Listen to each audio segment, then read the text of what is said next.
శాశ్వతమైనది కాదు. అశాశ్వతమైనది డబ్బు ఉంటే నీకు వస్తుంది. శాశ్వతమైనది దేవుడు మాత్రమే ఇవ్వగలడు. శాశ్వతమైనది ఎవడు ఇవ్వగలడు? దేవుడు మాత్రమే ఇవ్వగలడు. మన పరిశుద్ధ గ్రంథంలో అనేక లేఖనాలు మనం చూసిన తర్వాత కొంతమంది విషయంలో మనం చూస్తే లాజరు చనిపోయాడు, తిరిగి లేచాడు, ఇప్పుడు లేడు, చనిపోయాడు.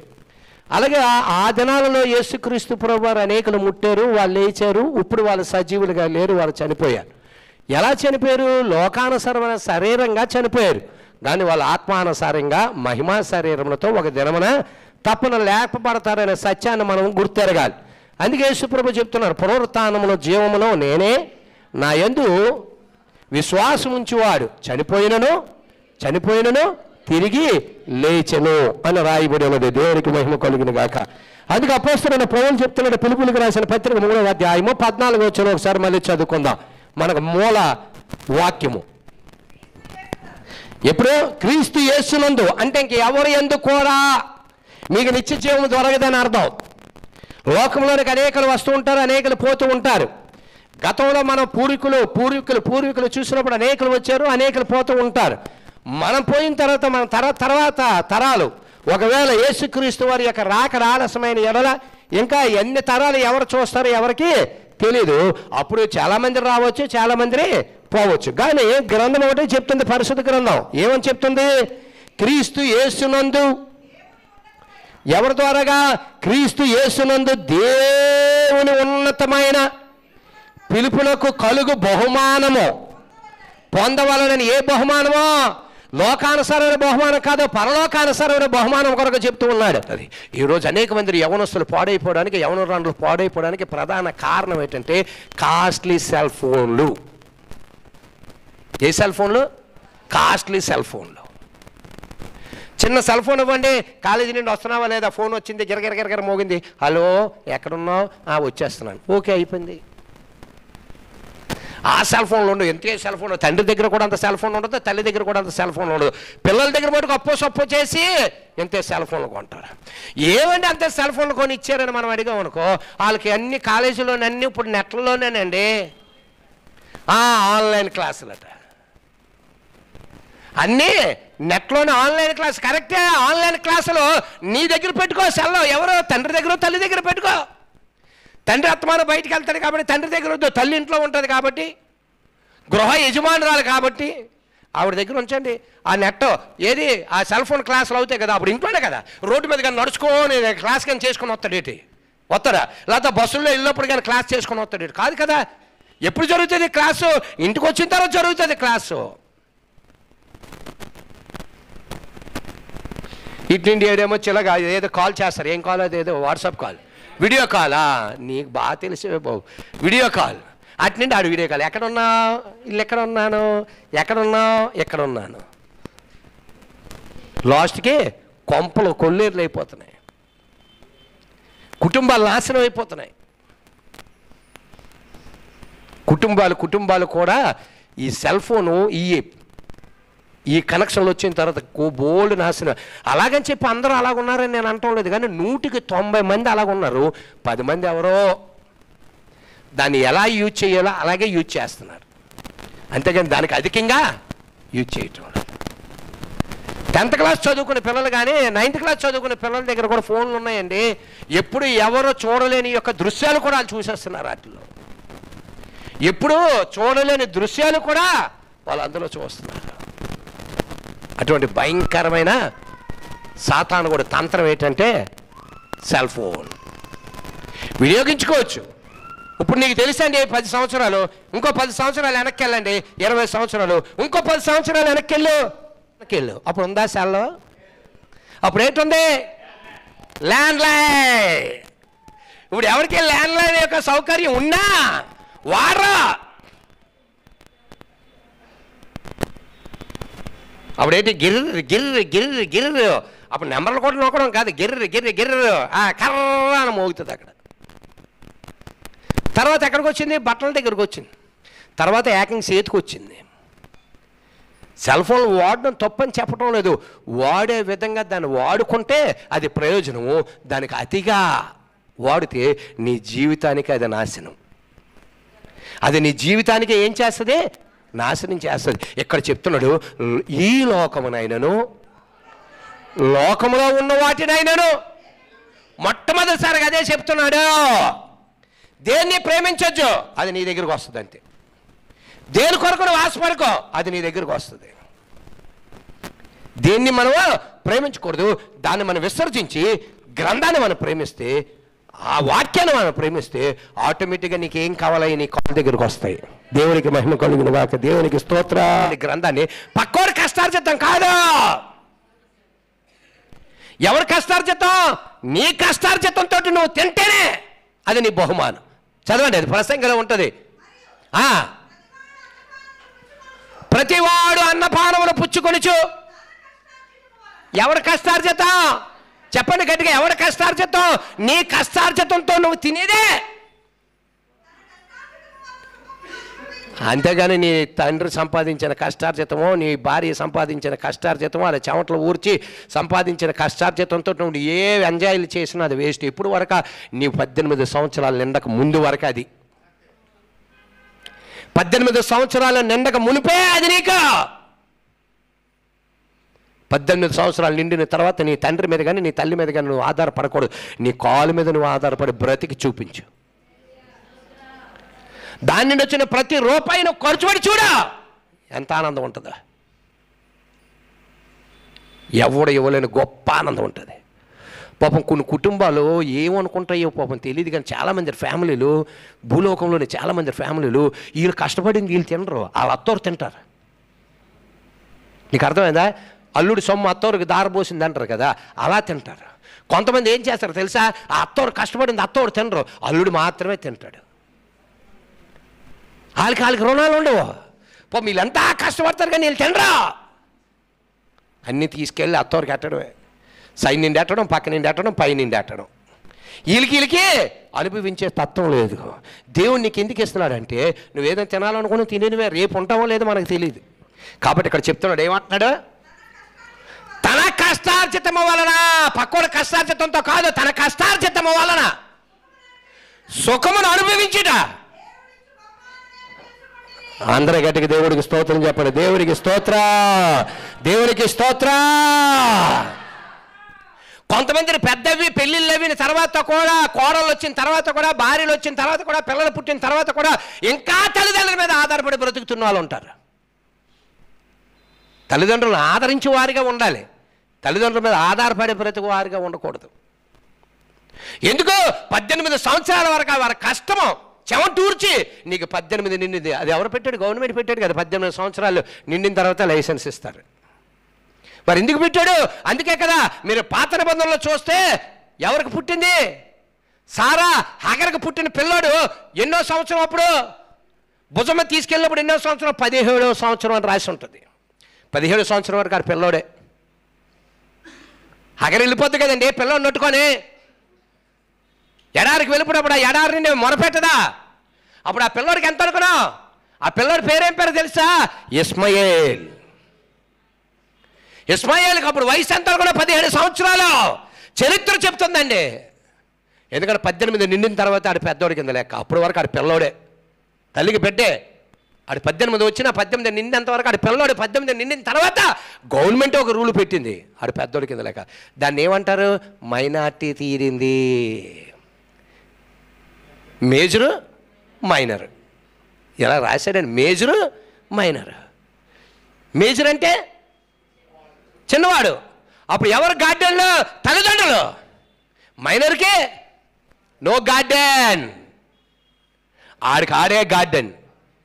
ఏమమ్మా ఎలాగొచ్చారంటే, సార్ ఆవిడ నన్ను ప్రేమించింది, నేను ఆయన ప్రేమించానా? మీ వయసు ఎంతమ్మా?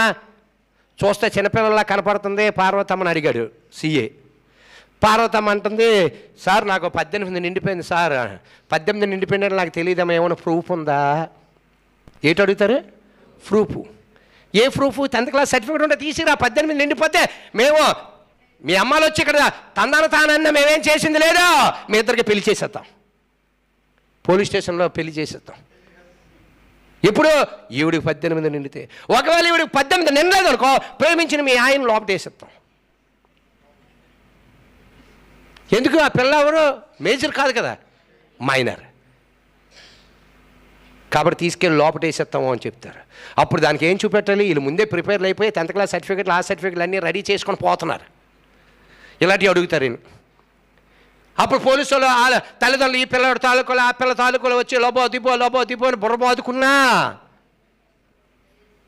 ఓలే మా రక్తం ఊర్చి నేను చదివించాం, మా రక్తం ఊర్చి ఇది చేసాం అది చేసాం అన్నా. అమ్మా ఇక్కడేమో నువ్వు గొడవ పెడితే నీ మీద కేసు కట్టుకోవాలి. వాళ్ళిద్దరు మేజర్లు. అందుకే ఇస్మాయిల్ని హగర్ తీసుకెళ్తున్నప్పుడు ఇస్మాయిల్కి 17 సంవత్సరాలు కాబట్టే పిల్లోడు అని రాయబడ్డది.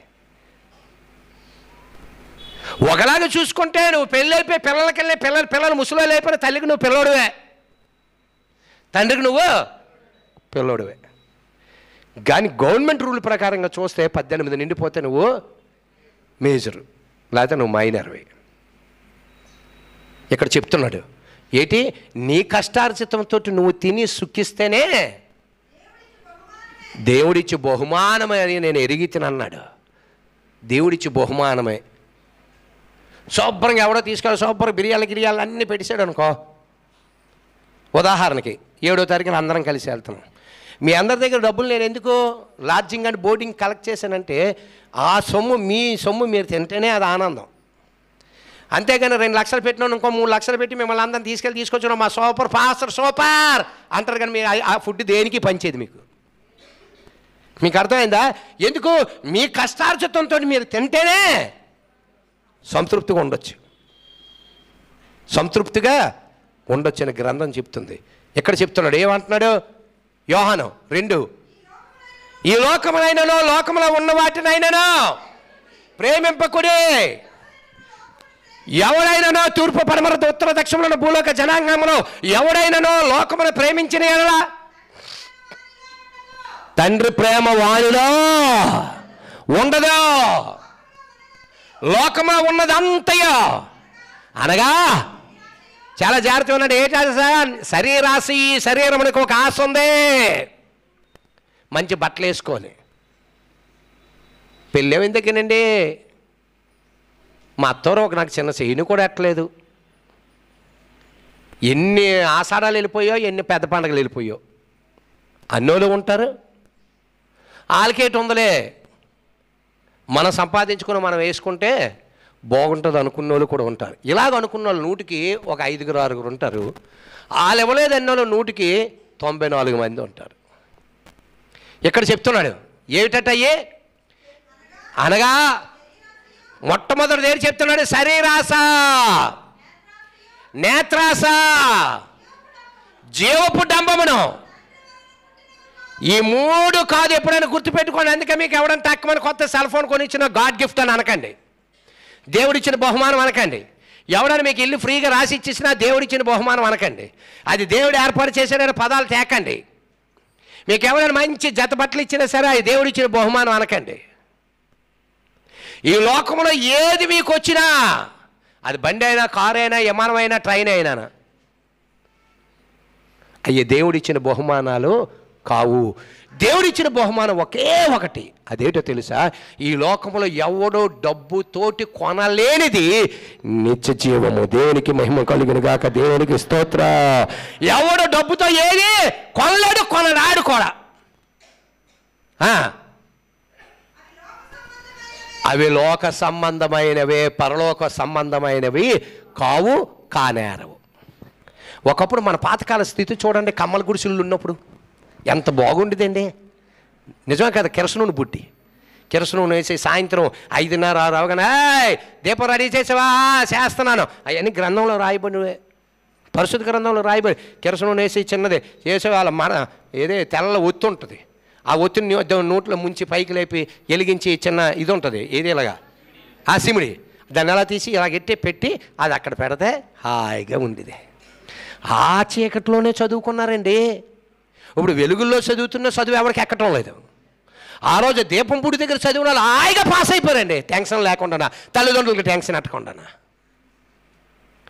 ఆ దీపం బుడ్డి వెళ్తుల్లోనే ఇల్లు తుడిసేవారు, ఆ దీపం బుడ్డి వెళ్తుల్లోనే అన్నం వండేవారు, ఆ దీపం బుడ్డి వెళ్తుల్లోనే అందరూ ఒక దగ్గర కూర్చొని దీపం మధ్యనెట్టి, ఆ మధ్యన ఎట్టడానికి ఏంటి కింద ఒక డబ్బా, పైన దీపం.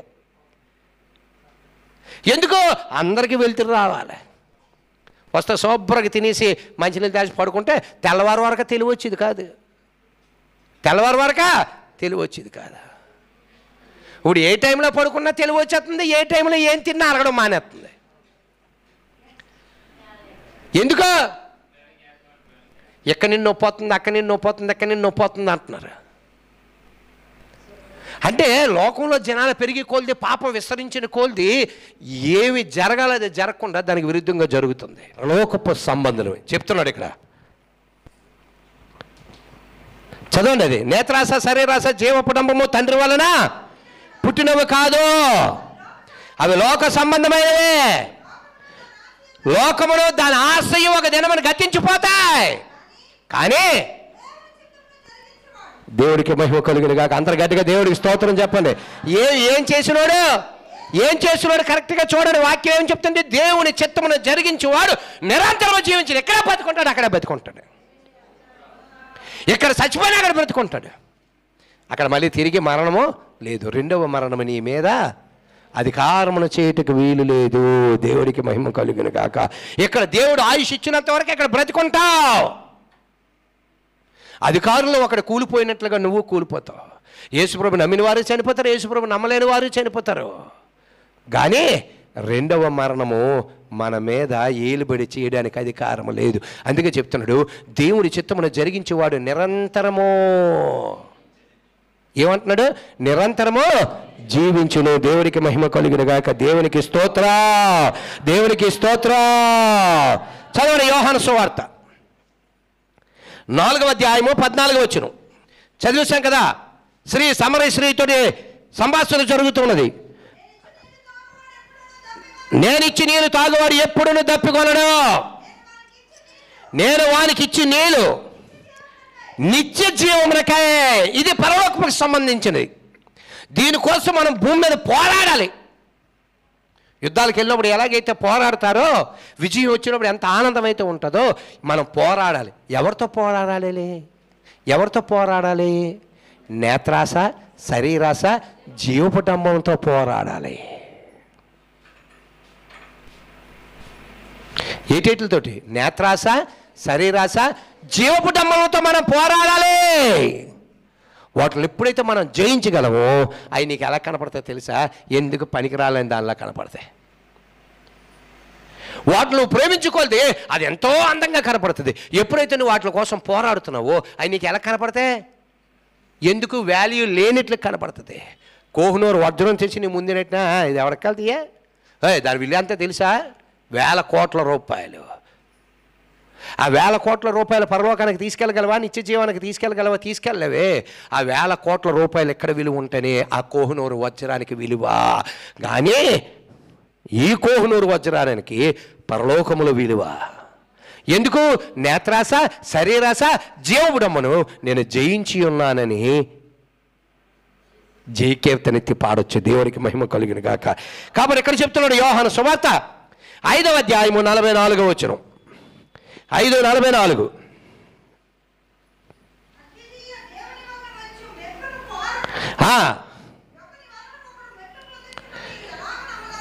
ఎలాగా? ఏమంటున్నాడు? దాని పైన చదువు.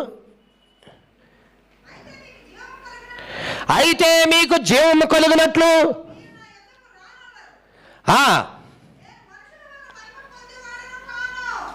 ఎంత దీనిగా చెప్తున్నాడు. ఏంటండి బాబు, గ్రంథం చదివితే పిచ్చెక్కిపోయి ఆ భార్యని పిల్లలందరిని వదిలేసి హాయి ఎక్కడికో పోవాలనిపిస్తుంది. వీళ్ళతో బుర్రపాడు మనకి. ఏమని చెప్తున్నాడు ఇక్కడ? దానికి ముందేమని చెప్పాడు? మీరు నిత్య జీవనం పొందాలని నా దగ్గరికి మీరు రారు, అయితే మీరు జీవము కలుగునట్లు. ఏ జీవము? లోకానుసరమైన జీవం కాదు, శరీరానుసరమైన జీవం కాదు, నేత్రానుసరమైన జీవం కాదు, జీవపు డంబము లాంటి జీవము కాదు. పరలోకానికి సంబంధించిన జీవమును కలుగునట్లు మీరు నా యొద్దకు రారు.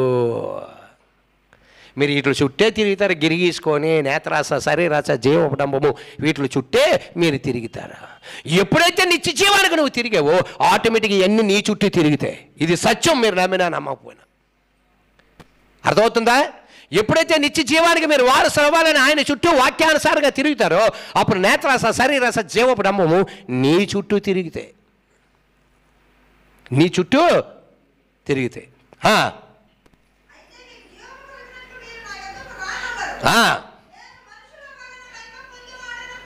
కాను సూపర్ అని వెనకతలు డప్పు కొట్టే వాడితే నేను పొంగిపోయినాను కాను.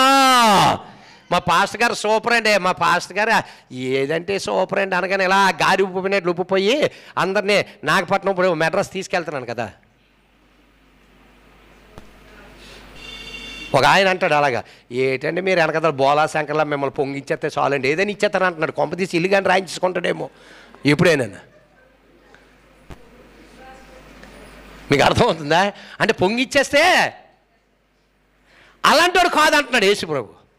నేను మనుషుల వలన మహిమ పొందువాడను కానా, నేను మిమ్మల్ని ఎరుగుదును. దేవుని ప్రేమ ఎవరిలో లేదట, మీలో లేదు. నేను నా తండ్రి నామమున వచ్చి ఉన్నాను, మీరు నన్ను అంగీకరింపరు. మరొకడు ఎవడైనా తన నామమున వచ్చిన ఎడల మీరు వానిని ఏం చేస్తారట, మీరు వానిని అంగీకరింతురు. దేవునికి మహిమ కలుగును గాక. దేవునికి స్తోత్ర, దేవునికి స్తోత్ర, దేవునికి స్తోత్ర చెప్తున్నాడు. ఎంత? 5:24 మరొక మాట చెప్తున్నాడు చూడండి. యోహాను సువార్త 5:24 నా మాట విని నన్ను పంపిన వాని యందు, చాలా జాగ్రత్తగా వినండి అమ్మా, నా మాట విని, ఎవరి మాట వినాలి? యేసుక్రీస్తు వారి యొక్క మాట విని నన్ను పంపిన వాని యందు విశ్వాసముంచువాడు నిత్య జీవము గలవాడు. దేవుడికి మహిమ కలుగును గాక. వాడు తీర్పులోనికి రాక మరణములో నుండి జీవములోనికి దాటి ఉన్నాడని మీతో నిశ్చయముగా చెప్పుచున్నాను. దేవునికి మహిమ కలుగును గాక. దేవుడికి స్తోత్రం. నా మాట వినే గ్రంథం చెప్తుంది. గ్రంథం చదువుతున్నప్పుడు మనకి బుర్ర కరెక్ట్గా మనసు పెట్టి చదివితే బుర్ర అసలు ఏటనేది తెలుస్తుంది మనకి.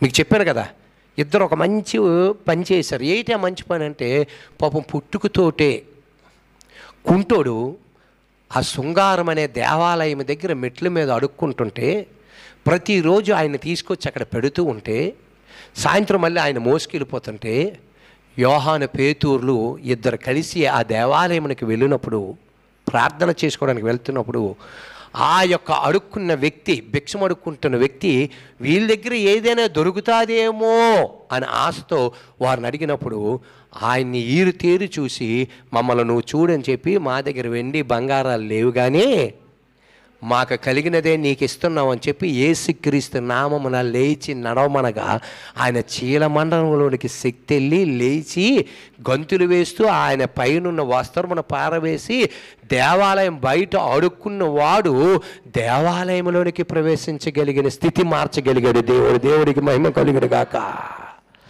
అడుక్కున్నాడు ఎక్కడుండేవాడు ఎప్పుడు? ఒకవేళ దేవాలయం లోపల వెళ్తే లోపల అడుక్కుంటావాడే బయట అడుగా అని గసురు ఉండొచ్చేమో, ఆ దేవాలయపు యాజకులు గసురు ఉండొచ్చేమో, కానీ ఎప్పుడు మరి దేవాలయంలోనికి వెళ్ళలేదేమో. దేవాలయం బయట అడుక్కున్న వాడు స్థితిగతులు మారిపోయి ఎక్కడికి వెళ్ళిపోతున్నాడు?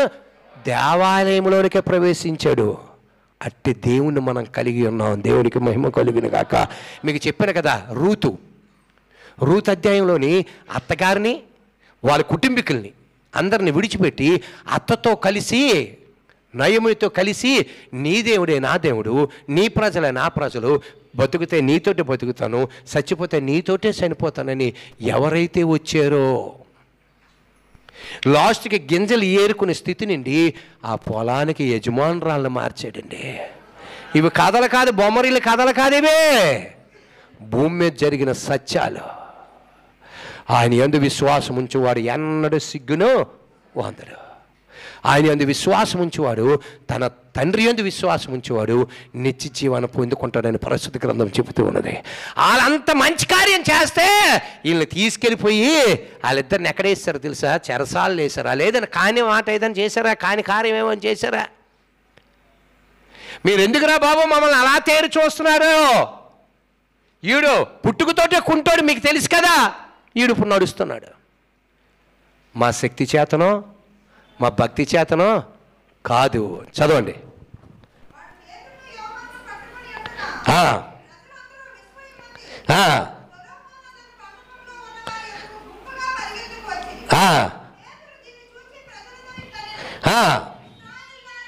ఇశ్రాయేలులారా, మీరు ఈయన విషయమై ఎందుకు ఆశ్చర్యపడుచున్నారు? మా సొంత శక్తి చేతనైనను భక్తి చేతనైనను కాదు. ఏ పాస్టర్ అయినా, ఏ బిషప్ అయినా, ఏ సువార్థికుడైనా వాళ్ళ శక్తి చేత వాళ్ళ భక్తి చేత ఎవరికి ఏది చేయలేరు. ఆయన తోడుంటేనే తప్ప, ఆయన తోడుంటేనే తప్ప. నువ్వు చేసిన ప్రతి కార్యములు కూడా ఆయన మహిమపరచబడాలి, కానీ నీవు మహిమపరచబడకూడదు, నువ్వు ఘనపరచబడకూడదు. ఇక్కడ చెప్తున్నాడు, ఏమంటున్నాడు? శక్తి చేతనైనను భక్తి చేతనైనను నడవని వీనికి బలం ఇచ్చినట్లుగా మీరెందుకు మా తట్టు తేరి చూస్తున్నారా? మేమేదో వీడికి వైద్యం చేసి లేపిస్తున్నట్లుగా ఏంటి మీరందరూ మా వైపు చూస్తున్నారు? అబ్రహాము, ఇస్సాకు, యాకోబు అని వారి దేవుడు అనగా మన పితరుల దేవుడు తన సేవకుడైన యేసుని మహిమపరచుచున్నాడా? ఇద్దరికిద్దరు అలాంటి ఇంకో చూడండి. తండ్రి కొడుకుని మహిమపరుస్తున్నాడు, కొడుకు తండ్రిని మహిమపరుస్తున్నాడు. తండ్రి కొడుకుని మహిమపరుస్తున్నాడు. ఎలాగా? యేసుక్రీస్తు నామములో నడవమన్నాడు కదా. నల్లలేదనుకో అబద్ధ నామం అయిపోతాయి. అందుకే అన్ని నామముల కంటే పైనామము నా యేసుక్రీస్తు నామం అంటున్నాడు. చెప్తున్నాడు ఇక్కడ. అనగా మా పితరుల దేవుడు తన సేవకుడైన యేసును మహిమపరిచున్నాడు. మీరు ఆయనను అప్పగించిరి. పిలాతు ఆయనను విడుదల చేయుటకు నిశ్చయించినప్పుడు మీరు అతని ఎదుట ఆయనను నిరాకరించి మీరు పరిశుద్ధుణ్ణి నీతిమంతుణ్ణి. యేసుప్రభు అలాంటోడట, పరిశుద్ధుడు. ఎవరని మిమ్మల్ని అడిగారు అనుకో, అసలు యేసుప్రభు ఏంటంటే గొప్ప? ఇది మా దేవుని కంటే గొప్ప, మా రాముడి కంటే గొప్ప, మా కృష్ణుడి కంటే గొప్ప, మా దేవుడి కంటే గొప్ప? ఆయనలో ప్రత్యేకత ఏంటి? మీ రాముడు గొప్పోడే కాదని మేము అంటాం లేదు, మీ కృష్ణుడు గొప్పోడే కాదని మేము అంటాం లేదు. మా యేసులోని గొప్పతనం ఏంటంటే ఆయన పరిశుద్ధుడు. ఆయన అలాంటోడు, పరిశుద్ధుడు. పరిశుద్ధుడు. ఆయన పేరు ఏం పేరు? పరిశుద్ధుడు, నీతిమంతుడు, జీవాధిపతి, రక్షకుడు. సర్వ మానవాల్ని నిత్య నరకము నుండి రక్షించడానికి వచ్చిన రక్షకుడిని మీరేం చేశారు? సిలువ వేశారు. ఆయనను దేవుడు ఆయనను మృతులలో నుండి లేపాడు. మృతులు పునరుత్థానం ఉంది. ఇదే నిజం. మీరు నమ్మినా నమ్మకపోయినా మృతుల పునరుత్థానం ఉంది. అది నా క్రీస్తే నిరూపించాడు. దేవుడికి మహిమ కలుగును గాక. చదవాలి. పరిశుద్ధుడును నీతిమంతుడైన వానిని నిరాకరించి నరహంతకుడైన మనుషుని మీకు అప్పగింపమని అడిగితే మీరు జీవాధిపతిని చంపితే. ఎవరు చంపేశారట? జీవాధిపతిని. యేసు ప్రభుని తెలుసుకోకముందు జీవాధిని పెట్టి చంపారనక అది వేరా. చాలామంది ఈ రోజుల్లో క్రైస్తవులు పరిశుద్ధ గ్రంథం లేఖనాలు సరిగ్గా చదవక, అర్థం చేసుకోక, వీళ్ళు మాటల దొరక, తలంపుల దొరక, క్రియల దొరక, చేష్టల దొరక జీవాధిపతిని రోజు చంపుతున్నారు. ఆ రోజు వాళ్ళు ఒక్కసారే చంపారు. ఈరోజు మేము యేసు ప్రభుని రక్షకుడిగా అంగీకరించామని చెప్పి వాళ్ళ క్రియలు ఆయనకు విరుద్ధంగా, వాళ్ళ ప్రవర్తన వారికి విరుద్ధంగా, పక్కింటోడు ఆకలితో ఉన్నా ముద్ద పెట్టలేంది. మరి ఏటి నేర్చుకున్నావు? యేసుప్రభు ఏటి బోధించాను నీకు? యేసుప్రభు బోధనలు నీకు ఏం తెలుసుకున్నావు? నీ పక్కింటోడు వారం రోజుల్లో జ్వరంతో పడి ఉన్నాడు, ఆడికి హాస్పిటల్కి వెళ్ళడానికి డబ్బులు లేవు. నీకు తెలిసినప్పుడు నువ్వేం చెయ్యాలి? వీలైతే అంత హాస్పిటల్కి తీసుకెళ్ళు, గవర్నమెంట్ హాస్పిటల్కి తీసుకెళ్ళు, ఇంకా డబ్బులుంటే ప్రైవేట్ హాస్పిటల్కి తీసుకెళ్ళు. ఆయన తీసుకొచ్చి అక్కడ పెట్టు. ఒకవేళ నీకు వెళ్ళే యొక్క సమయం లేకపోతే ఆడికి డబ్బులు ఇవ్వు. లేకపోతే ఎవరినో ఒకరికి అప్పచెప్పు. అరే ఇదిగో 1000 రూపాయలు ఇస్తున్నాను, 500 ఇస్తున్నాను, వాళ్ళు తీసుకెళ్ళి హాస్పిటల్కి తీసుకెళ్ళి కొద్దిగా అక్కడ ట్రీట్మెంట్ చేయించి తీసుకొచ్చి పెట్టిరా. చాలండి, దేవుడు డ్యాన్స్ చేసేస్తాడు. ఎలా చేయకుండా తెలిసినా నాకు డ్యూటీ టైం అయిపోతుంది, ఆడి సంగతి మనకింత ఆడు ఉంటాడు పోతాడని పోయి అనుకో, నువ్వు క్రైస్తవుడు అయి ఉండి కూడా ఏం చేస్తున్నావు? జీవాధిపతికి నువ్వు సిలువ వేస్తున్నావు. ఆయన చెప్పాడు కదా, ఆకలి కొని వాడికి ఆహారం పెట్టమన్నాడు, దిగంబరికి వస్త్రాలు ఇమ్మన్నాడు, రోగి ఉన్నవాడిని నువ్వు చూడమన్నాడు, చెరసాలలో ఉన్నవాడిని పలకరించమన్నాడు. మరి ఏవి నీలో లేనప్పుడు నువ్వేం చేస్తున్నావు? చర్చికి అయితే వెళ్తున్నావు, ఆదివారం వెళ్తున్నావు, శుక్రవారం వెళ్తున్నావు, సువార్తలకు వెళ్తున్నావు, దేనికి ప్రయోజనం? మీరు భూమి మీద మాత్రమే క్రైస్తవులయ్యుండి తర్వాత కాలంలో మీరు క్రీస్తుతో పాటు కలిసి మీరు జీవించి ఉండలేకపోతే మీ క్రైస్తవ్యం వ్యర్థం. మీరు క్రీస్తును నమ్మడమో వ్యర్థమే. క్రియలలో ఆయన మహిమపరచాలి, క్రియలలో ఆయన లోకానికి చూపించాలి. ఎవరిని? యేసుక్రీస్తు వారిని. ఇక్కడ చెప్తున్నాడు, దేవుడు ఆయనను మృతులలో నుండి లేపెను, అందుకు మేము సాక్షులము. ఆయన నామం యందలి విశ్వాస మూలముగా ఆయన నామమే మీరు చూసి ఎరిగి ఉన్న వీనిని బలపరచరా. ఆయన వలన కలిగిన విశ్వాసమే మీ అందరి ఎదుట వీనికి ఈ పూర్ణ స్వస్థత కలుగజేసిన. దేవుడికి మహిమ కలుగును గాక. దేవుడికి స్తోత్ర. కుమారుడికి దగ్గర అన్ని సంవత్సరాల నుండి పడి ఉన్నాడు. దగ్గర 40 సంవత్సరాల పైన ఉన్నాడు. 40 సంవత్సరాల నుండి ఆ యొక్క జీవితంలో పడి ఉన్నాడు. అలాంటి వాడు లేచాడు అనుకో, అందరూ ఆనందించాలా లేకపోతే అసూయ పడాలా? కానీ ఆనందించలేదు, ఎవడు ఆనందించలేదు. తీసుకెళ్ళిపోయి పేతురుని యోహాన్ని తీసుకెళ్ళి చెరసార్లు వేసారు. పోలే మంచి కార్యమే చేసేదని అనలేదు. మళ్ళీ అది కాకుండా ఏమంటున్నాడు? యేసు ప్రభు నామంలో ఇంకోసారిగా నువ్వు ఇక్కడ బోధించేవా నీకు తోలు తీసేస్తాం వెళ్ళిపో అని పంపిస్తాడు. వార్నింగ్ ఇచ్చి పంపిస్తున్నాడు. మనం మాకు బీచ్ రోడ్లో జరిగినప్పుడు నాకు తర్వాత అనిపించింది, ఎలాగైనా మళ్ళీ వాళ్ళని ఇది చేసేద్దాం అది చేసేద్దాం అనిపించింది. ఇందులో ఒక వాక్యం నాకు అనిపించి, ఎట్టి పరిస్థితుల్లో కూడా మనం అలాగే చేయకూడదురా, వాళ్ళ మీద కోప్పడకూడదు. వాళ్ళు మనం తిడుతున్నారు, దేవుడికి స్తోత్రం. వాళ్ళు మనం కొట్టడానికి వస్తున్నారు, దేవుడికి స్తోత్రం. ఎందుకు గ్రంథంలో రాయబడ్డది అలాగా? నాకు ఆ మాట చదువుతున్నప్పుడు వెంటనే క్షమాపణ అడిగాను, ప్రభువా ఆ రోజు కోపపడ్డాం వాళ్ళ మీద, ఆ కోపం కూడా పడకూడదని గ్రంథం చెప్తుంది. ఆ కోపం కూడా పడకూడదటండి. చదవండి, ఎక్కడంటే 5వ అధ్యాయం 40 వచనం చదవండి. అపోస్తల కార్యాలయం 5:40.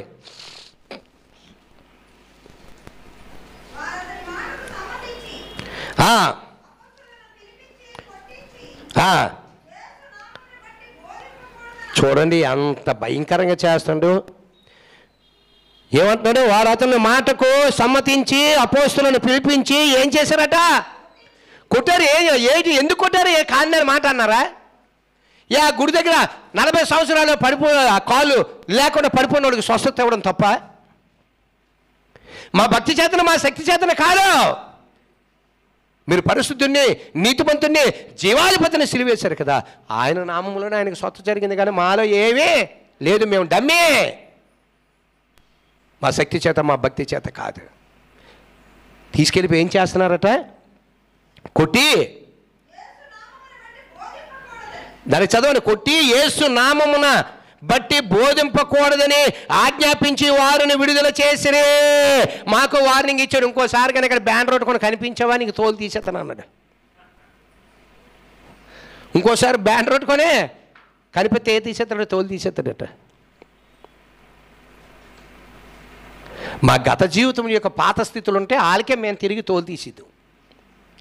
కానీ ఎవరైనా నువ్వు క్రీస్తు యేసునందు నీ ఎడల వాడు నూతన సృష్టి, పాతవు గతించిన ఇదిగో క్రొత్తవగును, సమస్తమును నా దేవుని వల్ల అగును అనే మాటకి మనం లోబడి ఏం చేయాలంటే, వాళ్ళు ఏం తిట్టినా ముఖం మీద ఉమ్మేసినా ఏం చేసినా అలాగ ఉన్నాం అనుకో, ఏట్రా ఏ సంటీలకి ఎంత పిచ్చి అని ఇంకా పిచ్చెక్కిపోతున్నాడు.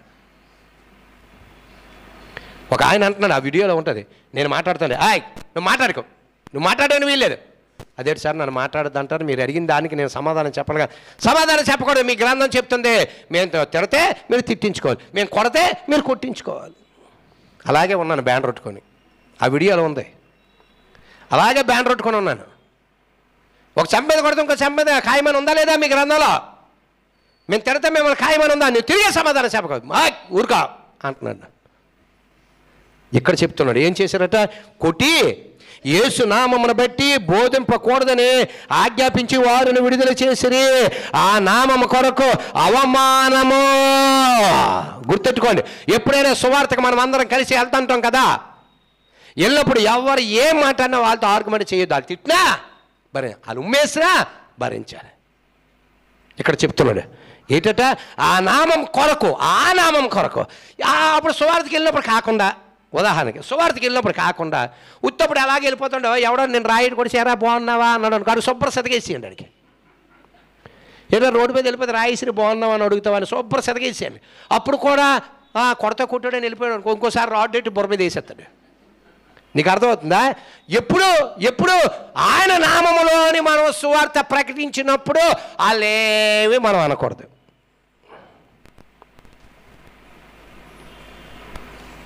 లేకపోతే ఉత్తప్పుడు కూడా అన్నాం అనుకో, విజయ్ కూడా ఇలాగ అయిపోయాడురా, శివ కూడా ఇలాగ అయిపోయాడురా, ఇంక వీళ్ళు ఎందుకు పని చేయరురా, వీళ్ళు అప్పబావగోళ్ళు. ఎప్పుడు ఉత్తిని మేము రోడ్డు మీద వెళ్ళిపోతున్నప్పుడు అన్నారు అనుకో, ఊరుకోవాలి.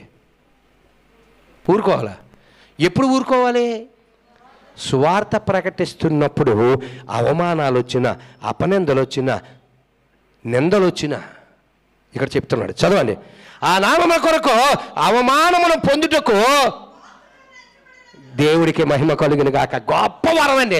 ఆ మాట చదవగా నాకు ఎంతో ఆనందం వేసింది. ప్రభువా సీఏ చెప్పుతో కొడతాను అన్నాడు ప్రభువా, నా పక్కోడికైతే ఇంకా నయ్యో బట్టలు ఇప్పేసి కట్రారితో కూర్చోబెడతాడు అన్నాడు ప్రభువా. నా పక్కోడికి ఏంటన్నాడంటే బట్టలు ఇప్పేసి కట్రారితో లాగపలేసి అంటే అన్నాడు. ఈ మాటలన్నీ నాకు నిజంగా అది చదువుతున్నప్పుడు కళ్ళ ముందు కనిపించాయి. ఆ సీఏ మాట్లాడిన మాట. నువ్వు అన్నావా పర్మిషన్ ఉందనే అంటే నేను అనలేదు. అలా అన్నారు అంటున్నారు. సార్ ఒకవేళ ప్రూఫ్ ఉంటే చూడండి. అయితే ప్రూఫ్ ఉందనుకో చెప్తే కొట్టమంటావా? నేను కొట్టను సార్. ఇదే మాట అన్నాను. పక్కన ఆయన ఉన్నాడు, అడుగు. అలా ఆవిడ కూడా ఉంది, పిల్లలు కూడా. నిజంగా ఆ పిల్ల మటుకు గొప్ప ధైర్యంగా నుంచుంది ఆ రోజు. కానీ నాకు ఈ మాట చదివిన తర్వాత ఏమనిపించిందంటే, అవమానం నొందుటకు మనం పాత్రులు అట. దేనికట? పాత్రులు అట. ఎవరికి వస్తుందండి వారం? ఇన్ని సువార్తలు చేశాడు కానీ ఒక్కడు నన్ను తిట్టలేదు. ఈ సువార్తకే తిట్టాడు. అంటే ఇన్నాటికి ఇన్ని సువార్తలు చేస్తే నాకు ఆ పాత్రనవే భాగ్యాన్ని దేవుడు ఇచ్చాడు. దేవుడికి మహిమ కలుగును గాక. ఇంకోటి తిడుతున్నాడు ఇప్పటికీ సెల్ ఫోన్లోనే. రా నీ అడ్రస్ చెప్పు, నీకు నోటీస్ పంపిస్తారు అంటున్నాడు ఒకడు. ఇప్పటికినే శ్రీకాకుళం దగ్గర ఇద్దరం కలిసి వెళ్ళి సువార్త చేశాం కదా, ఆ మనిషి నా భుజం మీద ఎక్కాడు. అప్పుడు నేను నాకు నడుము నొప్పి వచ్చేస్తుంది. మెల్లగా లేపడు పాపం. ఆయన తప్ప అనకూడదు విజయాన్ని, ఎందుకంటే మీరు ఎక్కండి సార్ అన్నాడు. ఓరు బాబు నేను నీ మీద బరువు కదా నువ్వే ఎక్కన్నాను. మరి దిగుతున్నప్పుడు ఎందుకు వచ్చినది ఇలాగా కరక్కమన్నది. అప్పుడు నుండి పెయిన్ వస్తుంది. ఆయన దేవుడు పని నిమిత్తం కదా, ఆయనే చూసుకుంటాడని వదిలేశాను. ఆడు ఇప్పటికీ ఫోన్ చేసి నీ అడ్రస్ చెప్పు, నేను లాయర్ నోట్టుకు వస్తున్నాను అన్నాడు. ఎందుకు సార్ నా అడ్రస్ అన్న? నువ్వు నీ అడ్రస్ చెప్పడం లేదు కాబట్టి నువ్వు గాజువాక పోలీస్ స్టేషన్కి వస్తాను, లాయర్కి 2000 ఫీజు, కారుకి 5000, 7000 నువ్వు కట్టాలంటున్నాను నన్ను. దేడు బాబు నువ్వు లాయర్ని తెచ్చుకొని నన్ను ఫీజు ఇమ్మంటున్నావు అంటే, ఒక పని చెయ్యు, మీ లాయర్ నెంబర్ నాకు ఇచ్చే, నువ్వు ఏ ఫీజు ఇవ్వవసరం లేదు, మీ లాయర్తో నేను మాట్లాడుతానంటే నెంబర్ ఇవ్వడట. నెంబరు ఇవ్వడట. అక్కడ బోర్డు దిగ్గొట్టాం, యేసుక్రీస్తు అందరికి ప్రభు అని. ఈయన వాట్సాప్లో కూడా పెట్టారు, ఏదో పెట్టారు. ఏదో ఒక మాట తిట్టి జై శ్రీరామ్ జై శ్రీరామ్ జై శ్రీరామ్ అనేది పెట్టాడు ఈయన వాట్సాప్లో. అది పీకమంటాడు, అది పీకే అంటాడు. మమ్మల్ని భూమి మీద లేకుండా చేసేస్తాను అన్నాడు ఆయన్ని. భారతదేశంలోనే, అదే భారతదేశంలోనే లేకుండా చేసేస్తాడు. అప్పుడు అవన్నీ నాకు గుర్తొచ్చి, ప్రభువా ఇన్ని సంవత్సరాల నుండి సువార్త చేస్తూ ఇప్పటికి నేను పాత్రునవ్వేనా నీకు అంటే ఎంత ధన్యత అండి. ఇప్పుడు పాత్రునవ్వేనా? అక్కడ ఆలు తిట్టారు, అక్కడ ఆలు అన్నారు, లాస్ట్కి ఒక అధికారి కూడా చెప్పి తీస్తానన్నాడు. ఆయన తీసుకెళ్ళి లాకప్లో వేసేస్తాను అన్నాడు. మరి అంతకుముందు ఎప్పుడైనా లాకప్లోకి వెళ్ళాడు లేదు నాకు తెలియదు, కానీ నాకైతే పాతదే కదా అది. కొత్తగా వెళ్ళినోడు కొత్తగా ఉంటుంది, పాతవాడికి పాతదే కదా. కాబట్టి ఇక్కడ చెప్తున్నాడు, ఎంత ఖచ్చితమైన మాట రాయించాడండి అక్కడ. ఆ నామము కొరకు. ఏ నామము? సూర్యుని కింద ఆకాశము కింద ఇవ్వబడిన ఆ నామం కొరకు మనం చచ్చిపోయినా చాలండి. మనం చనిపోయినా చాలు చెప్తున్నాడు. ఆ నామము కొరకు అవమానము పొందుటకు పాత్రులమని ఎంచబడినందున. నిజంగా గొప్ప ఆనందం వేసింది నాకు. ఆ రోజు కోపం వేసింది. ఆడెక్కడ అడ్రస్లు తీసుకుని తర్వాత వెళ్ళి కొట్టేది అనిపించింది. ఈ మాట నేను చదువుతున్నప్పుడు దేవుడికి వెంటనే స్తోత్రం చెప్పిన, ప్రభువా ఆ ధన్యత నువ్వు మాకు ఇచ్చావు. విత్తనం వేయగానే మొక్క వస్తుంది, విత్తనం వేయగానే విత్తనం చనిపోద్ది, తర్వాత మొక్క వస్తుంది, ఆ మొక్క పెరిగి పెద్ద అవ్వాలి, పెద్దవిన తర్వాత గింజ అవ్వాలి, ఆ గింజ మన చేతికి రావాలి, చేతికి వచ్చిన తర్వాత ఆ గింజ మన నోటికి ఆహారం అయినప్పుడు దాని ప్రయోజనం మనం చూస్తాం. అంతేగాని విత్తనం వేయగానే మొక్క వచ్చింది అనుకుంటే అయిపోద్ది, తుఫాను వచ్చి మొత్తం తీసిపోద్ది. అది పెద్ద అవ్వాలి, గింజ రావాలి, ఆ గింజ మన చేతికి రావాలి, ఆ చేతికి వచ్చిన గింజ మళ్ళీ మన నోట్లోకి ఆహారం అవ్వాలి. అప్పుడు మనం పాత్రులమే, అప్పుడు మనం పాత్రులమే. అంతేగాని విత్తనం వేయగానే పాత్రులం కాదు కదా. అది ఇన్నాటికి ప్రభువా మేము పోరాడుతుంటే ఇప్పుడు మమ్మల్ని పాత్రులుగా చేసేవా, ఇప్పుడు ఇన్నాళ్ళకి మమ్మల్ని పాత్రులుగా చేసేవా ప్రభువా అని చెప్పి ఎంతో ఆనందం అనిపించింది. అది రాస్తున్నాడు ఇక్కడ.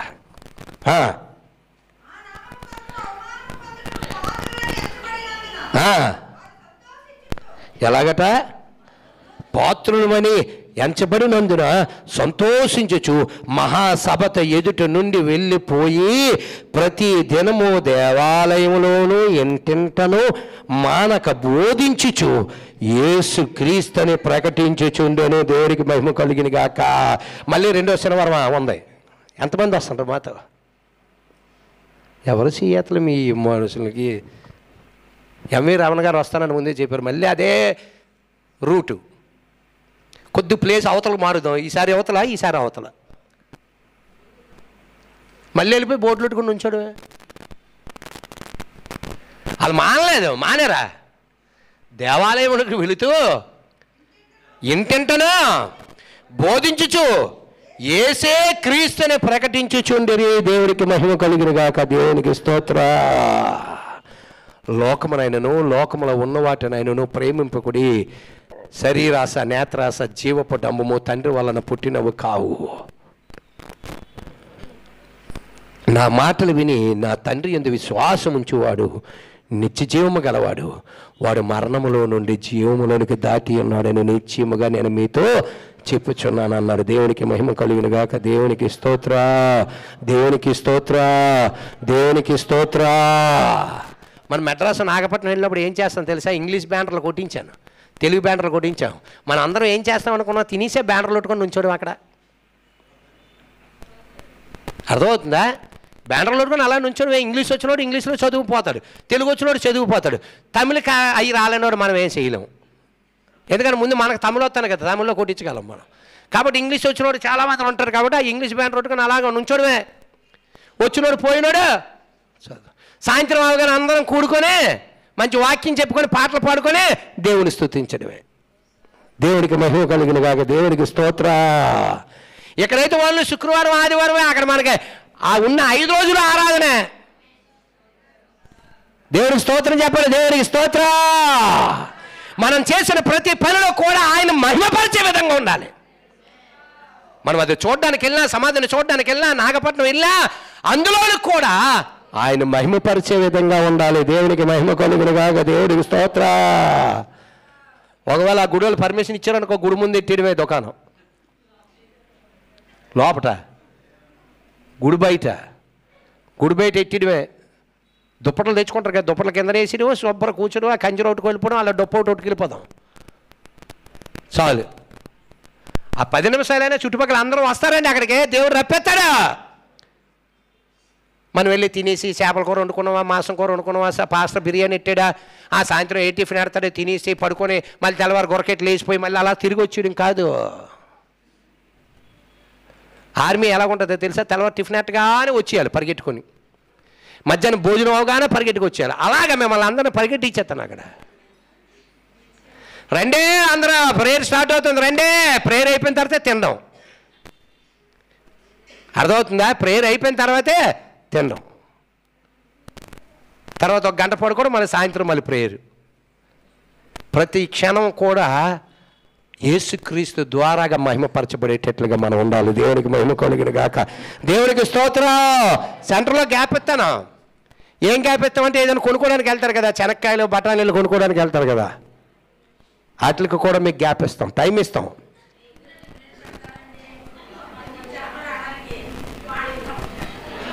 ఏంటంటున్నారు? నాకేం అర్థం అవ్వలేదు బాబు. ఏమన్నారు బాబు మీ అత్తగారు? రవి టిఫిన్ చెప్పలేదా?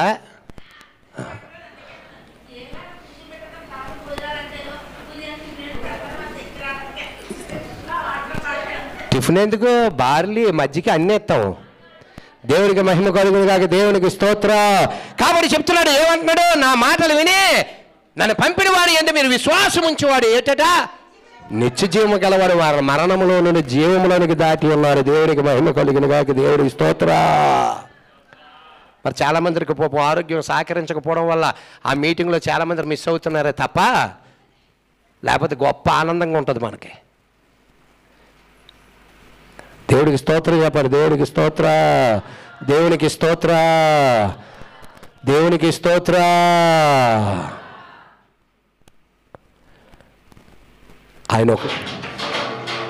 ఆయన నామములను బోధించొద్దని పేతురును యోహానును ఆ యొక్క యాజకులు, ఆ గుడికి సంబంధించిన యాజకులు, ఆ రాజులు ఆయన్ని తీసుకొచ్చి ఆ పీలాతు రాజు అంటున్నాడు, ఆయన నామములో నువ్వు ఇక్కడ బోధించడానికి వీలు లేదని చెప్పి వార్నింగ్ ఇచ్చి పంపించేసినా వాళ్ళు వదలలేదండి. అనుదినం వెంటంతా తిరుగుతూ దేవాలయంలో ప్రవేశించి క్రీస్తే యేసని వాళ్ళు చాటింప చేస్తూ సువార్త ప్రకటన చేస్తూ ఉన్నారు. ఆయా భూమి మీద అనేక నామములు ఉన్నప్పటికీ కూడా ఆకాశం కింద ఇవ్వబడిన ఒకే ఒక నామములో సర్వ మానవాళికి రక్షణ. ఎవడు నమ్మినా నమ్మకపోయినా యేసుక్రీస్తు నామములోనే రక్షణ. దేవునికి మహిమ కలుగును గాక. దేవుడి కొద్ది మాటలు మన వినికిడులు దీవింపబడిన గాక. ప్రార్థన చేసుకున్న సకల ఆశీర్వాదములకి కారణభూతుడా నీ ఏకైక కుమారుడు, మా ఏకైక రక్షకుడైన యేసుక్రీస్తు వారి యొక్క అత్యున్నతమైన నామంలో మీ కృతజ్ఞతాస్తుతులు చెల్లిస్తున్నాము. ఎందరికో లేని ధన్యత మా అందరికీ నువ్వు దయచేసావు. నీ కుమారుడు నామమును బట్టి మేము ప్రభా రక్షణ పొందుకునే ధన్యత దయచేసా. వాక్యానుసారంగా బ్రతకగలిగే ధన్యతను కూడా వీళ్ళందరికీ దయచేయండి. నీ కృపా కనికరం వీళ్ళందరికీ తోడుగా ఉంచండి.